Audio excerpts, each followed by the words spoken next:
All right, you could begin. Okay, good day everyone. So today my group and I, Dennis Hunt, Carissa Nanan, and myself, Rihanna Matura, will be presenting on the topic leading change. We will be discussing the following topics, which are the need for change, how to lead major change, strategies for everyday change, how leaders facilitate innovation, and how to overcome resistance and implement change. To start us off, we have a short video about why change is important to organizations.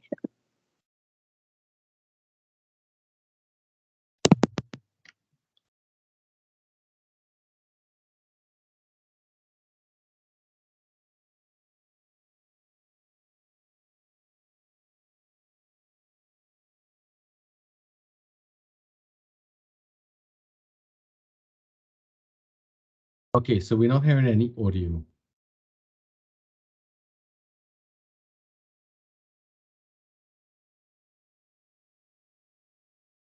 This is what I was talking about in terms of making sure that your audio setup is done in such a way to allow for your computer audio to be broadcasted as well.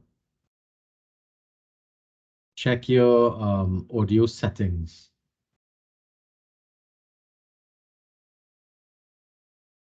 It's under the More tab of the of Teams.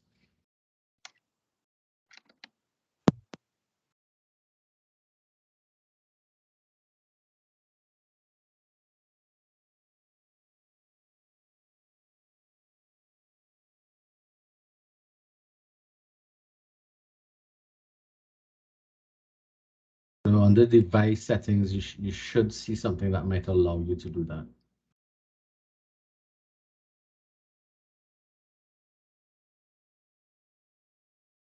Seeing anything like that, Rihanna? Not hearing you now, by the way.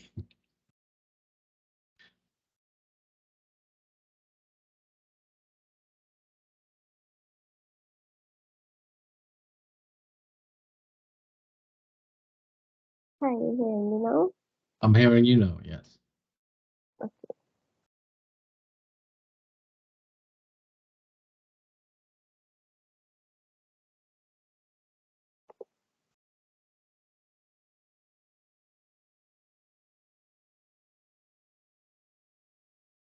You're gonna have to start back sharing again if you right. Let's see if this works.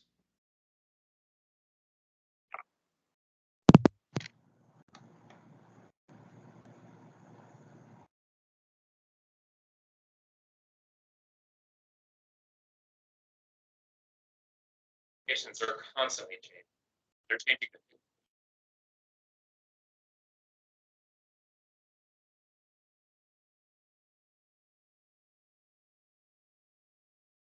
Okay. Um, Still no audio.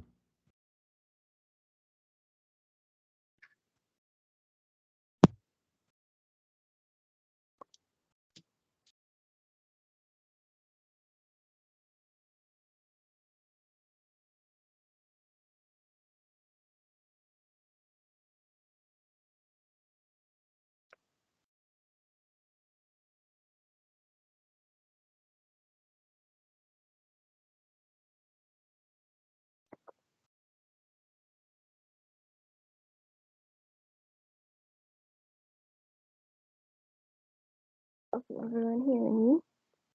Yeah, we're hearing you. Okay, we'll just skip over the video. All right. So throughout this presentation, we are going to be talking about change. But first, we would like to discuss what is change. So change is an act or process through which something becomes different from its original state. And people tend to resist change because they do not like interfering with their regular routines. Having a familiar routine helps them to maintain a sense of control in their work environment. Therefore, change makes them scared to lose this control, and this makes it difficult for leaders to implement change. However, a major part of leadership is change because in order for organizations to survive, they must adapt to the rapid changes in its environment. When implementing change, leaders are responsible for helping to control the displeasure created by major changes. The purpose of leadership is to be the change you want to see in your organization. I will now pass you on to Carissa, who will cover the first two topics. Hi everyone, my name is Carissa, and I will be talking on the topic of change or perish. People tend to don't like change. Some scientific studies even suggest that people tend to resist change even if their lives depended on it. Within organizations, leaders almost always encounter some degree of resistance when they attempt to implement changes. Though with the rapid development of society and the globalizing economy, if organizations are to survive, they would also have to be constantly changing and adapting to keep up with these increasing opportunities and challenges. Next slide, please. A primary solution to this problem is better change leadership. What is change leadership? Change leadership is the ability to influence others through personal advocacy, vision, and drive, and to access resources to build a solid platform for change. One of the best examples I can give of an organization that has changed its business model and strategy to survive is Netflix. Their first business model was to let people rent videos by selecting it online and having it be delivered to their door. Then they changed to a subscription model where customers could rent DVDs online for a fixed price per month.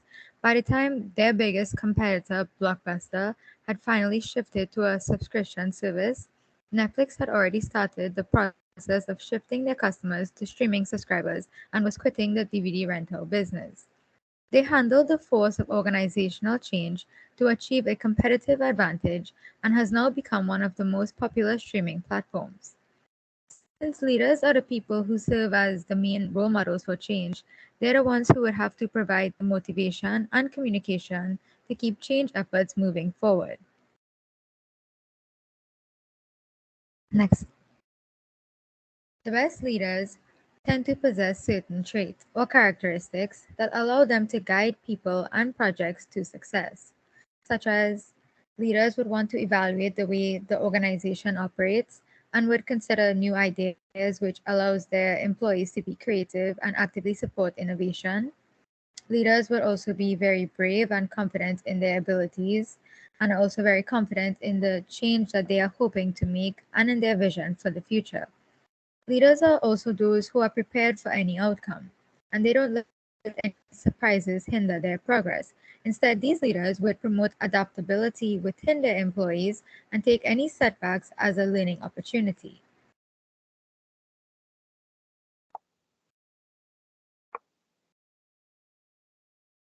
Leaders can use the 8-stage model for leading change to effectively guide their employees through the change process. Next slide, please.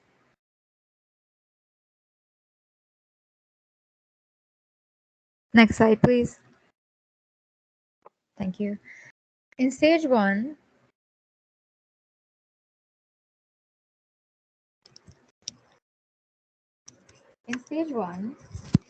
leaders establish a sense of urgency. The most significant changes occur because of urgency. In many cases, though, there is no obvious crisis, so the leader would have to make the others aware of the need for change by broadly and dramatically communicating with them potential threats. For example, if there's a new competitor or if they have been receiving a string of negative reviews. Regardless of what the threat is, leaders should ensure they present change as a solution to the problem. Stage 2 involves establishing a coalition with enough power to guide the change process and developing a sense of teamwork amongst the group, because for a change process to actually succeed, there has to be a shared commitment to the needs and possibilities for the organizational transformation. Stage 3 requires developing a compelling vision and strategy that will guide the change effort in a way that is clear, concise, and well presented, as key decision makers would only get behind this change initiative if they can understand the reasons for doing so. In stage 4, leaders would use every means possible to widely communicate the vision and strategy. In other words, they need to sell the vision to as many people as possible, as change would not be possible unless the majority of people are involved and willing to help. Stage 5 involves empowering employees throughout the organization with knowledge and resources to act on the vision. This would mean getting rid of any obstacles to change, which would require revising systems, structures, or any procedures that could possibly undermine the change effort. At stage 6, leaders generate short-term wins.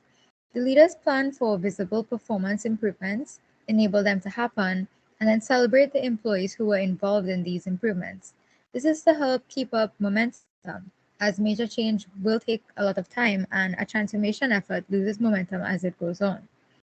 Stage 7 is about building on the credibility and momentum achieved by those short-term wins to tackle any bigger problems by analyzing each win to determine areas for possible improvement. And at stage 8 is where leaders would make the changes stick. This means that it becomes part of the company culture. The transformation process isn't over until the changes have well-established roots. Leaders would instill new values, attitudes, and behaviors so that the employees view the changes as a part of the core of the organization.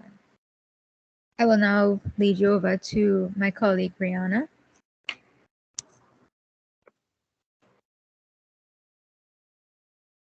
Leading everyday change. So before we start, I have a question for you guys. Let's say your boss announces one day that from tomorrow, all business operations are going to be done via this new software that he's introducing into the company. Would the company be able to adapt to this new software in one day and be able to function like normal? Though the example may be a slight bit off topic, I ask this question because it leads to my point, which is that when leaders implement very big and fast changes, they receive a lot of resistance, and the bigger the change, the more resistance they are likely to receive. But leading everyday change is about implementing small changes on a regular basis that can help to slightly shift the behavior, attitudes, and assumptions of persons towards an ultimately bigger change to be achieved in the future. Now, why should we implement small everyday changes as opposed to one big change implemented at once? Well, it's because when we apply small gradual changes, it allows for more time for data collection, so managers can track the performance of the policy changes and learn if it will work effectively going forward or not, and adjustments can be made early on. It also gives the employees more time to adjust. Not only must employees unlearn old skills and relearn new ones, they must adapt to a new workplace environment. Many changes can affect team dynamics, the work atmosphere, the organization's culture, and so forth. Changes such as these have an emotional impact on employees, so it is a good idea to ease this transition as much as possible. However, small incremental changes take longer to be implemented. There are four strategies that leaders can use to implement everyday change, and these are creative self expression, right words, right opportunities, and alliance building. As the diagram portrays, the strategies go from the leader working alone to influence others to the leader working together with the group.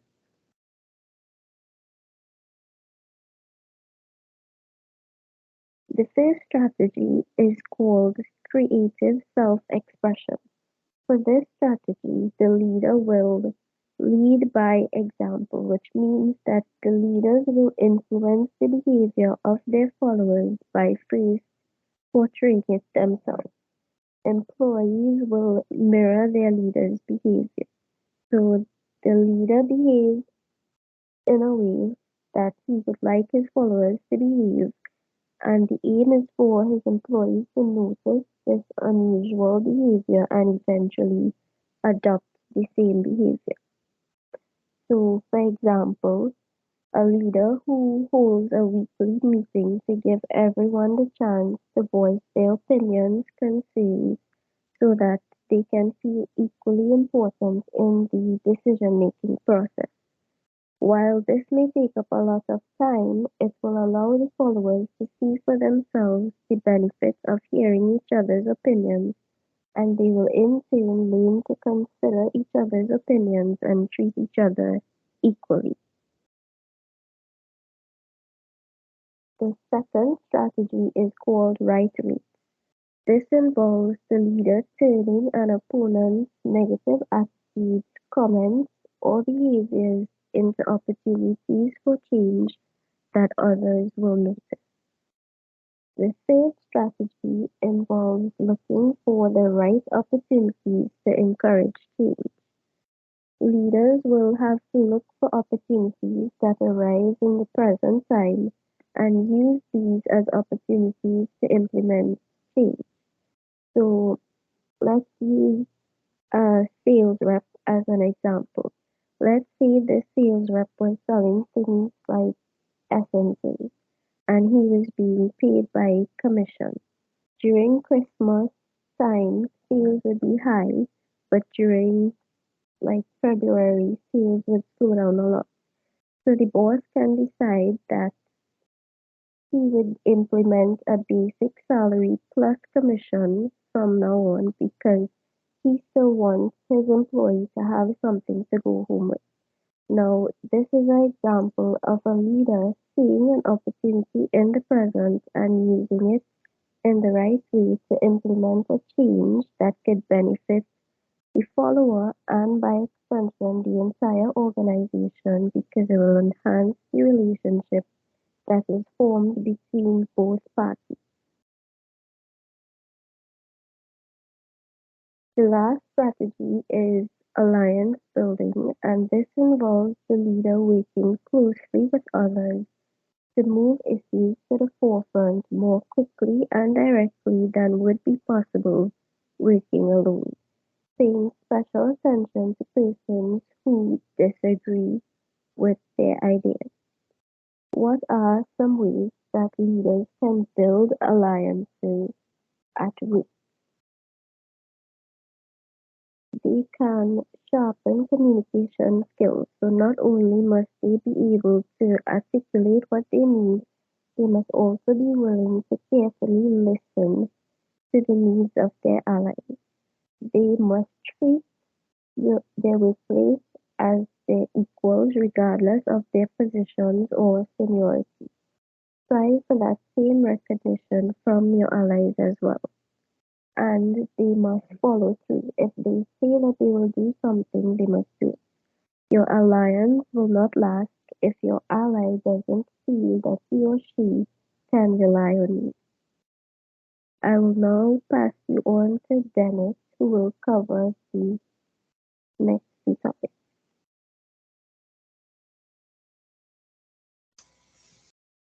Good afternoon, everyone. Again, hope everybody's hearing me clearly. I will be I'll be presenting leading for innovation. Slide.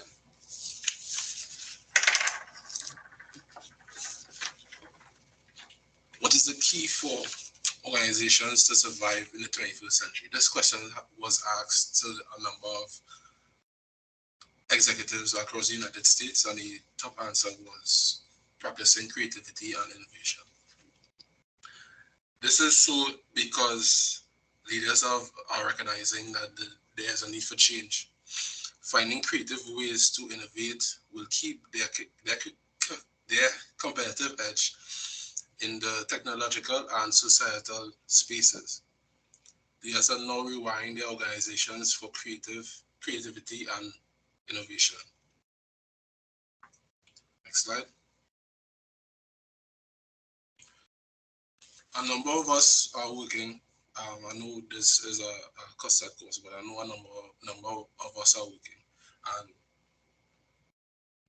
I'm sure that a lot of us can notice or relate to changes being made in our organizations or workplaces.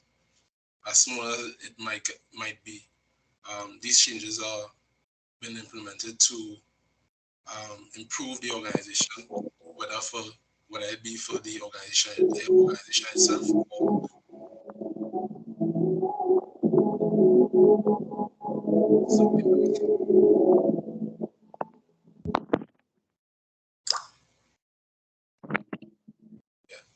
these changes are being made either for the back to this slide.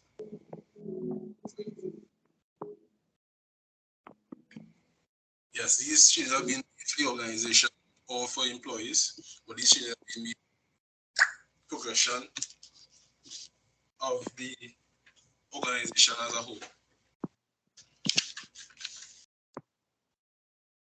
These organizations are attempting to create environments which stimulate creativity in order to spark and improve efficiency, and effectiveness. Creative persons come up with innovative ideas that may meet perceived needs, solve problems, or respond to opportunities, and therefore adopted to the organization. However, creativity isn't a process. It's creativity itself is a process, not a outcome, a journey, not a destination. One of the most important tasks of leaders today is to harness the creative energies of all employees to spur innovation and further the interests of organizations. Next slide. Creative organization.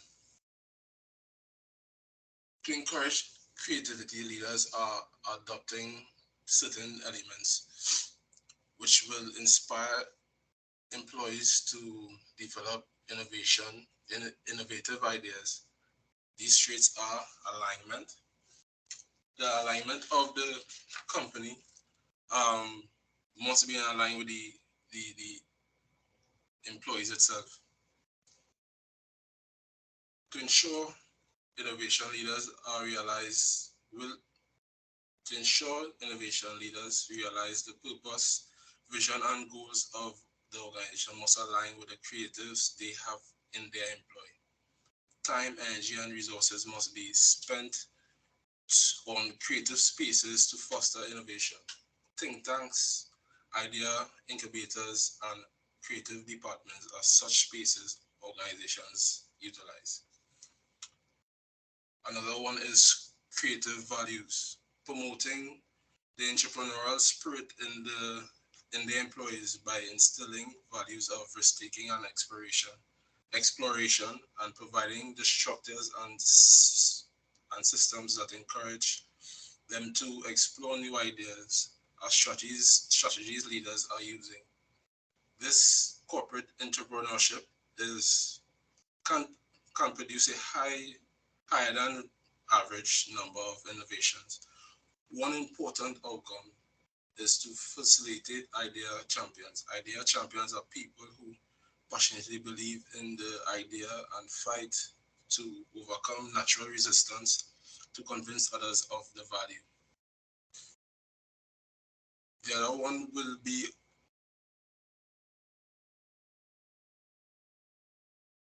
be unofficial activity. The freedom to experiment outside of the constraints of traditional corporate. Sorry about that. freedom to experiment outside the constraints of traditional corporate workspaces is where creatives breed innovation. Leaders have realized providing time to their employees to explore projects outside of what was assigned to them have led to numerous discoveries and innovations that have benefited their companies. Another is diverse stimuli. Organizations have different strategies of inspiring their employees to have creative ideas, because what may stimulate one person may not be as effective for another. So leaders have started thinking creatively themselves in how they approach this. Some have implemented rotation of staff, others schedule unrelated outings, and some have allocated a day of inspiration, which hosts an array of activities. So this is basically, so you won't get set in one space of work. You won't get set in one gear of rotation. So they sporadically change your environment, the experiences you have and where you work. So you'll have a different perspective. It might change your habits, and these things tend to give you a different perspective on the ideas that you have and the perceptions of issues the organization may have. So you may have ideas from these activities that will ultimately solve issues they may have internally. Finally, internal communication. By encouraging internal communication between creative departments and production departments, organization leaders have created environments where designers can influence the actual production, which can optimize efficiency. Likewise, the engineers and marketers are involved in the design stages. The benefit of this is that a lot of times the two departments are detached. So when you design something, it just goes from the designer's table to the production. And when it reaches the production line, sometimes they might have problems based on the practical applications of the design. So involving the production departments in the actual design, you'll be able to facilitate an easier transition from the design table to the actual production line. Likewise, vice versa.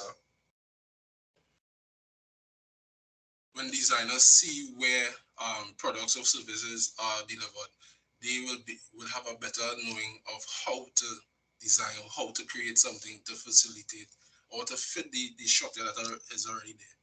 All right, so which will cut down on a lot of unnecessary back and forth when it comes to the design or how certain services are delivered.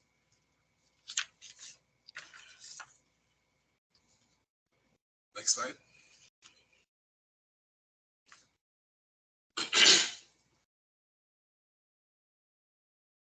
Leading creative people. Organizations are implementing different activities and strategies to spark creativity. Brainstorming, lateral thinking, and creative intuition are methods used to assist employees to be more open-minded, curious, and encourage risk-taking. What is brainstorming? Brainstorming is basically grouping employees together and allowing them a safe space to bounce ideas off each other, and while solving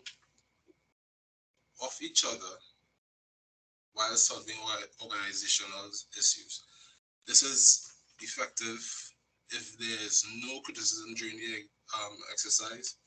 Freewheeling, which is the freedom to express any and all ideas, and quantity desire, which is the more ideas produced, increases the likelihood of successful results. Basically, the idea behind the general idea of brainstorming is allowing persons a free and open space to bounce off any and all ideas, whether it be small, huge, medium, something far left of what the actual problem is. It's just allowing persons a free space to think and be open about what they think. This allows the collection of different ideas to hopefully solve problems or address whatever issues that might occur. Because one person might have an idea and might be lacking for something, but will collaborate with another idea that another person might be having in the same workspace. And those two ideas together will hopefully solve the problem that they might be having, or have an idea to innovate and push the company further. The next is lateral thinking. Lateral thinking, this can be defined in the most basic form as thinking outside of the box. This method is centered around finding alternative means of solving a problem or thinking sideways.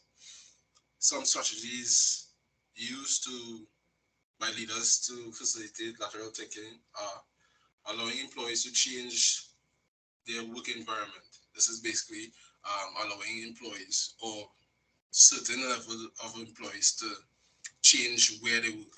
So instead of working in a fixed department or office every day of the week, entire year, what they do, they pick a day for the week or 2 days for the week that they will be able to change where they work. So some persons might think about going to a library, or thinking about working from home, or working from a park, or along those lines, just to have open space or a change of environment and scenery to open up that creative side of themselves. Employing persons to work in positions they have no experience in. This is basically allowing persons with work experience or supervisory experience to manage a department that they may not have a work history in, and applying their point of view to it. Sometimes what happens is that because they have a different point of view or a different perspective on work in general, or different perspective all around to the entire department, they might bring certain gems that may help push the department or the organization further. Encouraging persons to change personal habits. To change personal habits. This is optional, obviously. But what happens is that when you change, like how you change environment, it might get a different point of view. When you change habits or change things you do, as small as it might be, the ripple effect from that may spark something that you would have never thought could have happened. So that's basically the concept behind that. Exposing employees to new experiences. So this is basically again open the horizon to different possibilities. Because if it's stuck in a certain zone or a certain realm for too long, all you can see is that realm. So the concept behind this is to basically allow employees to see or experience different things, so that their reaction to things will be different. So they may have a different point of view and a different perspective going down the line for different situations. Simple exercises such as considering opposites can help stretch the mind into lateral movement. Considering opposites is basically every scenario that you may be in, consider the opposite of it. What it does, it sparks the mind into thinking about a scenario differently, from a different perspective, from a different angle, which is basically what the entire what our organization wants from their employees, to get that innovation, to get that change, to get a different point of view of different things.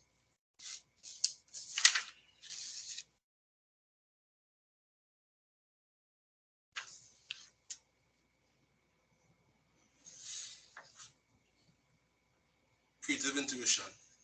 This process is basically allowing your subconscious mind the freedom and trust to solve problems. This is possible because the subconscious stores memories and experiences that the conscious mind doesn't, which gives the unconscious mind more raw data to process and come to a conclusion.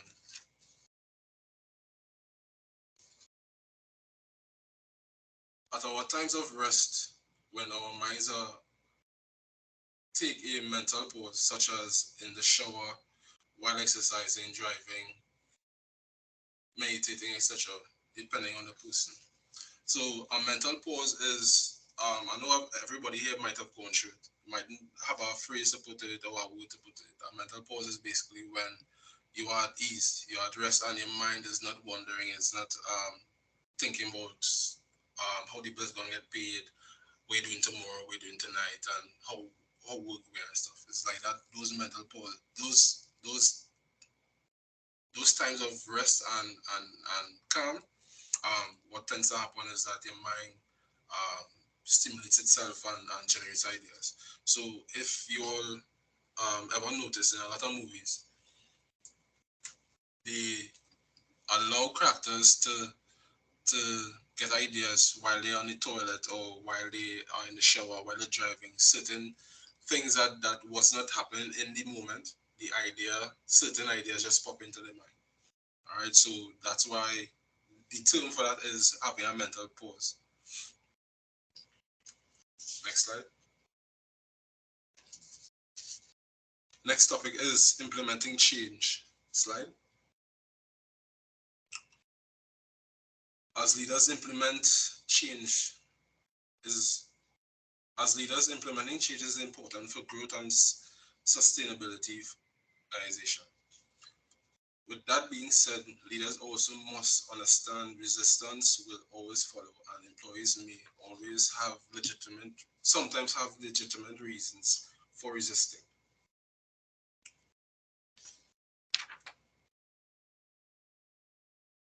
Some tools for implementation. Leaders often employ strategies that attempt to engage employees on a personal level with these elements, such as storytelling, metaphors, humor, symbolism, personal interaction. So what basically this is that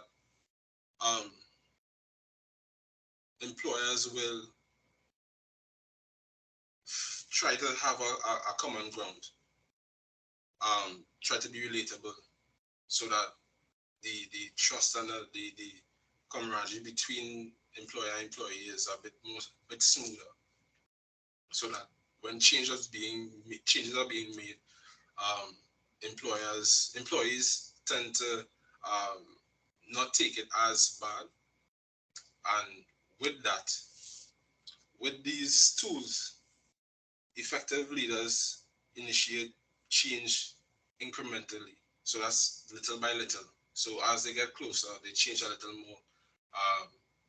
Based on how good you and the employer are, they will change little things as times go by.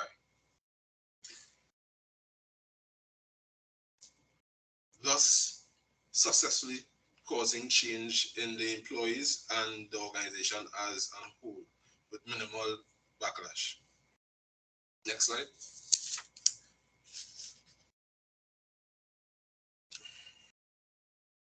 To facilitate smoother transitions, leaders have adopted a few techniques: communicating and training. This is basically, as the changes are formulated, they involve the employees in the communications of the change, so that it doesn't blindside them. So, because one of the hardest things as an employee is to know things happening where in your workplace, and then you hear from a person outside of the organization that certain things are happening that affect you. That will cause uproar in the organization from the employees. The training aspect of it is as the changes are being made, involve the employees in the change. If it's training, it's training them in the systems and policies and equipment that are being changed. So they are now secure in their selves that within the change, they are involved in the change. Participation and involvement. Just as I said before, involvement. Involving them step by step in the process so that they have a sense of ownership or actual ownership in some aspect of the change. Participation is basically, as I said before, a safeguard so that they, as the employees, they will know the ins and outs of the change. They'll understand it better, and they will have some sense of commitment to each change because they are involved and participating in it. The final one, which is at all costs should be the last resort. The coercion is basically the threat. The threat of losing jobs, the threat of losing privileges, the threat of promotions or even being fired. This technique or this tool, as I said, should always be last resort, but sometimes, based on the organization, sometimes it differs, and it's unfortunate. In conclusion, this chapter is a testament that change is inevitable, and what defines a good leader is their ability to involve employees, communicate clearly and effectively, and manage complex situations for the mutual benefit of all involved, while developing creative ways in which employees can tap into innovative ideas. Thank you.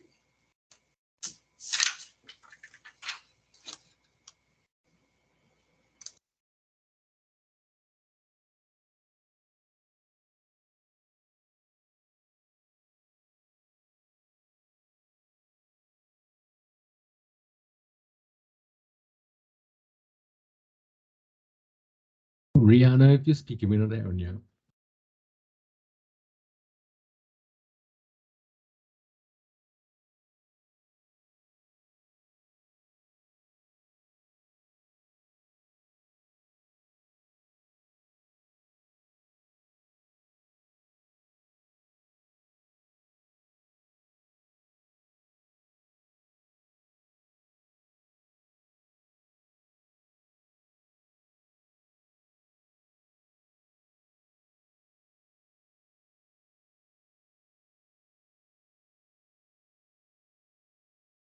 You might have to minimize your screen to get to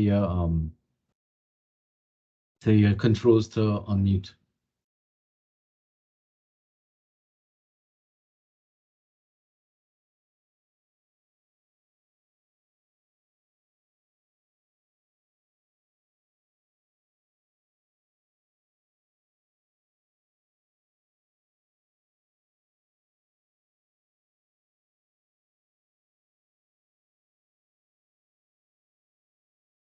Hi, Rihanna. If you're speaking, we're not hearing you.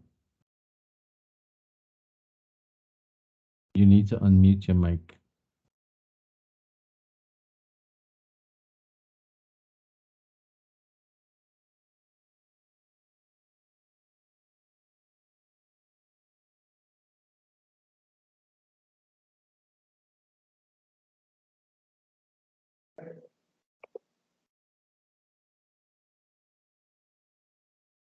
Yeah, I think I heard you coming back up there.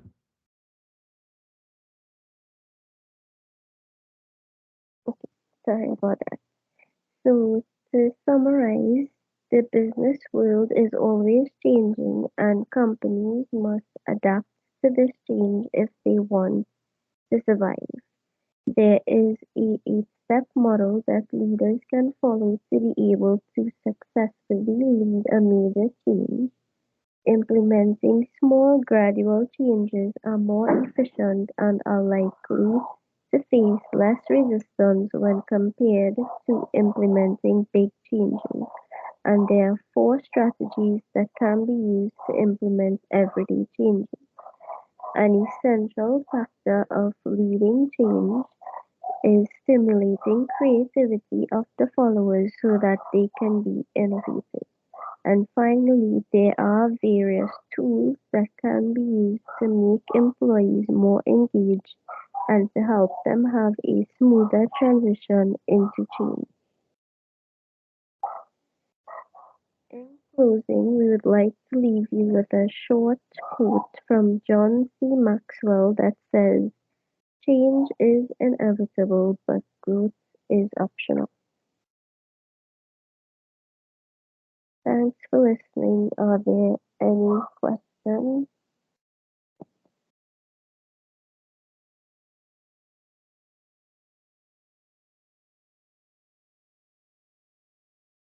Okay, if there are no questions, we're going to stop the recording now.